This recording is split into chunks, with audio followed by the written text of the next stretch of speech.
Yo, what is up guys? Steel Vico here, and welcome back to another video. And in this video, it's going to be kind of exciting, kind of fun. I'm going to be talking about Uncle Charlie's full origin, song origin story. Not just what his audio is, but what its official name is, as well as kind of a little history about the song itself, and who it was written by and that kind of thing. So if you're interested in that, you're definitely going to want to stay tuned. This is going to be a fun, interesting video. Shouldn't be a too long of one, but I'm trying something a little different, so you're going to have to let me know what you guys think of this. So anyway, guys, as I said before, this is going to be talking about Uncle Charlie's origins, well, his song's origin story, not Uncle Charlie's origin story. Because his song goes a little deeper than just Circle Dance, which, if you didn't already know, Mr. Halloween Hunter found the audio that was used for him, the specific one that they used for the prop that was known as Circle Dance. However, upon doing some research myself and trying to find other audios and stuff, it became pretty clear that this is kind of like a stock royalty-free title that they will just slap on to their certain recordings, which make it kind of difficult to find them. Like if you search Circle Dance on YouTube, you will eventually find the one that Mr. Halloween Hunter found, but you won't find any other similar ones, which would lead you to believe that that is the exact one. However, I have proof that that's not the case, as I will show you guys in a screenshot right here, as well as probably a 5-second clip. I want to avoid copyright. But I found this exact same song, but labeled differently, and uploaded it around the same time. So, just take a look at this real quick.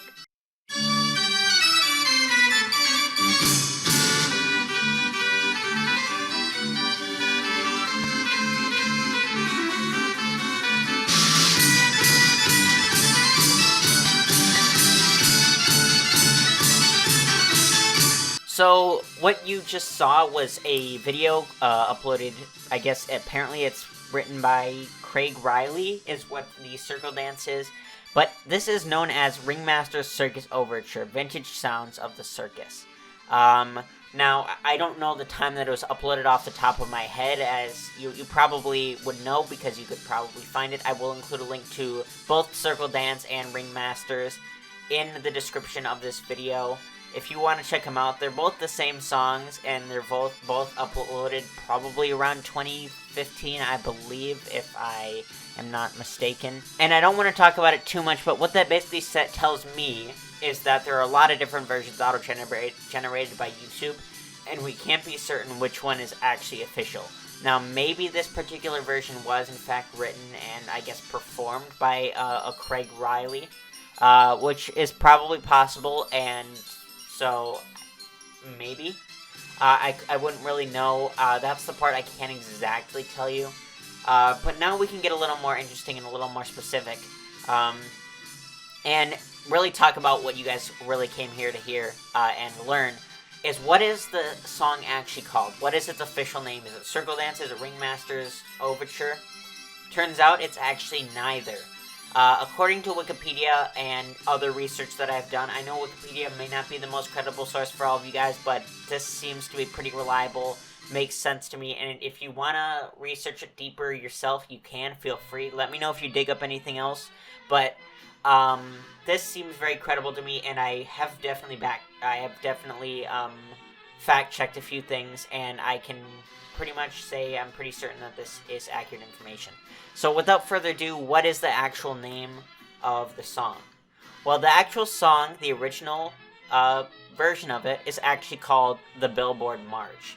Now, it's actually a fairly iconic song when it comes to like old circus songs. You might have heard it and not even realized it. It is definitely like within the top, maybe even 10 most popular famous circus songs. I found it in top 30s lists before, and it is a circus march that was actually written back in 1901, which is quite a long time. Obviously, circuses were bigger around that time. It was a big circus song, written by a John N. Clore, I think is how it's pronounced. Let me know if I'm pronouncing it wrong, but I believe it is Clore. Now, this John Clore guy has written quite a few songs, like quite a few compositions.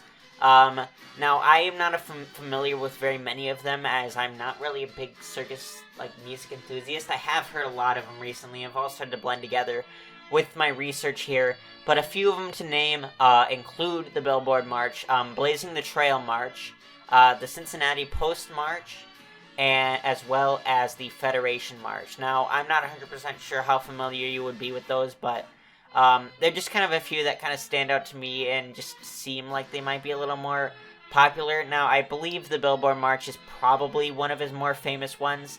Soaring Eagle, as I'm reading off this little list here, sounds like it might be famous. But, yeah, he, 1901, is not actually the isn't actually his first one he wrote. It looks like his first one was Dusky Princess Characteristic. Might have been his first one. Now, I might be wrong on this. Like I said, I didn't do a whole lot of research into that part of it. But that's John and Clore. So he wrote a lot of compositions back in his day. I apologize for the clicks. But anyway, back to the Billboard March itself, which I think is pretty cool. You might be hearing different versions of it. I'm using the royalty-free ones, of course. Don't want to get copyrighted. But it is widely known and is used quite commonly. Also, quick random fun fact: the most iconic circus song out there is called Entry of the Gladiators, I believe, and is commonly just known as circus song or clown music. That is actually what it's called. So yeah. So another interesting note is that obviously this didn't originally have lyrics to it. It was just supposed to be kind of a song you would play on. I probably not a calliope exactly, but I'm not a big music guy.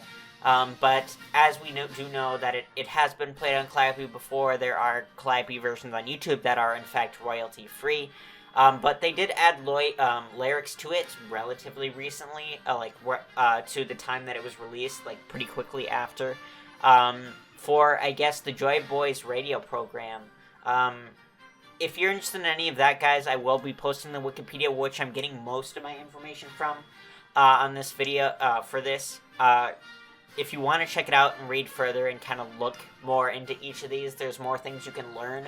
I'm just trying to give you guys the kind of gist of the origin of the song, just so that you guys have something interesting, but you can always look deeper into each of these topics if you would like. I just want to do kind of a short video to just tell you guys that the actual name of the song is Billboard March, written by John Clore, and something I failed to mention before is he wrote it and dedicated to the Billboard Music Industry magazine.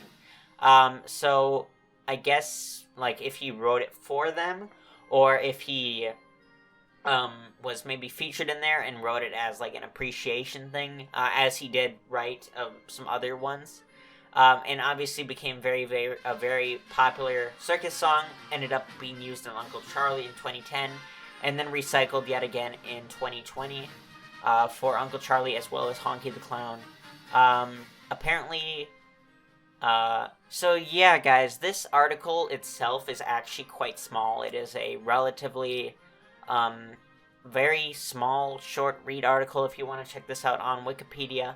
Hopefully you guys learned something. Hopefully you found this video entertaining. I hope that I'm able to edit some interesting little footage, and hopefully you guys enjoyed this type of video. I'm not used to doing this type of video, so let me know how I did. Let me know if you have any suggestions. Let me know anything else interesting you may have learned about this now that you know what the name of the song is.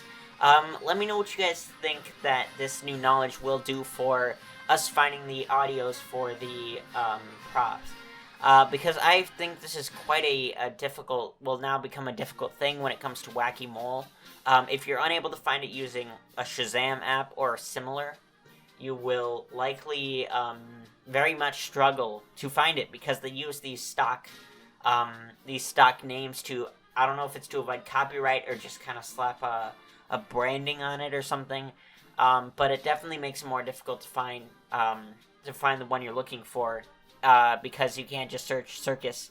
And some of them aren't even like, some of them are very, very much generic random names. You can try to find famous circus songs and see ones that sound close to what you're looking for, and then find the more generic version. But it'll be very difficult. But yeah, obviously, this is pretty cool. It was kind of cool when I found this while doing my research. I was like, okay, this is an interesting little topic. I wanted to talk about it a little bit because I thought it would be interesting. So yeah, you guys are gonna have to let me know what you guys think of this. What do you think of this type of video? Do you enjoy this? Would you rather I just stick to the regular stuff? I really would like some creative criticism on this type of video. Just try to keep it kind of nice. I am a human, as we all are, but definitely creative criticism would be very, very helpful. But anyway, guys, thank you so much for watching this video. Hopefully you enjoyed. Hopefully you learned something, especially. Definitely, I'll be happy if you guys were able to learn something from this video. But yeah, anyway, guys, thank you so much for watching. I already said this, and I will see you in the next one. Bye.